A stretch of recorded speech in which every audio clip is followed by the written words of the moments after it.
Bakit ayaw ko mag-president sa klase? Bakit ayaw ko? Unang-una, kasi alam niyo, na-shuffle yung section namin. Third year na ako, tapos na-shuffle yung section namin. Ba't kasi shuffle ko? Hindi naman ako eh. So, parang may mga bago na naman kami kaklase ngayon. Pero yung dati namin kaklase, medyo nahati lang kami, hati ka na. Tapos sinasabi nila na ako na lang yung mag-president kasi hindi ako nagmamayabang. Mukha ba ako nagmamayabang? Naiinis ako. Ayoko maging president. Sabi nila, mag-president lang ako. Ayoko nang ganun na kasi unang-una, ayoko mag-handle sa session. Why? Mabilis ako ma-stress. At ikalawa, hindi ko kayang magalit. Magagalit ako pero iiyak ako. Hindi ko kayang mag-sermon.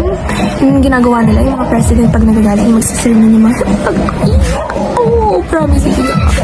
Kung pwede ko lang tuwisan sa kanila, pero ayoko. Iiyak talaga ako, promise. At saka sa mga personality pala ng mga klase ko, naririnig ko, parang mga bagong kong kaklase, naririnig ko, ayoko i-handle yung mga yan. Parang ako, please, universe, don't let me be their president. Tapos, parang, hindi ko alam, ayoko talaga. At ikatlo, ayoko ng mga paperworks na hindi naman makabubuti para sa akin.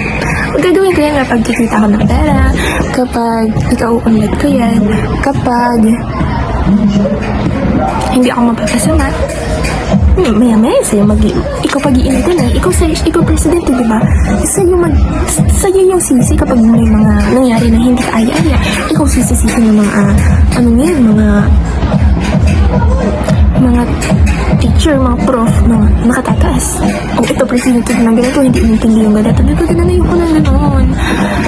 At saka, guys, ang pagiging president ay isang napakalaking responsibilidad at hindi dapat pinipigil sa mga body.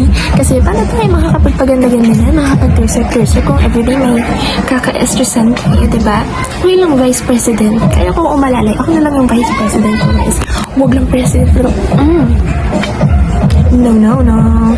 Hindi ako pwede ma-stress, guys. Ang beauty natin, guys. Saka, ano ba? Wag, please. Guys, may thesis kami ngayon. Third year. Pag may thesis pa kami. Paano pag super busy sa thesis? Iintabihin ko pa kayo? Ako pa? No. Ayoko nga na nag-message sa mga GC, guys. Isa pa yan. Ayoko nag-message sa mga GC kasi pag nag-message ako dyan, nakakahiyang isin lang ako. Wala mag-ahal. Kaya nga naka-off ang readers ko eh. Ayoko na makikita kung sinisim lang ako. Unless groupings yan.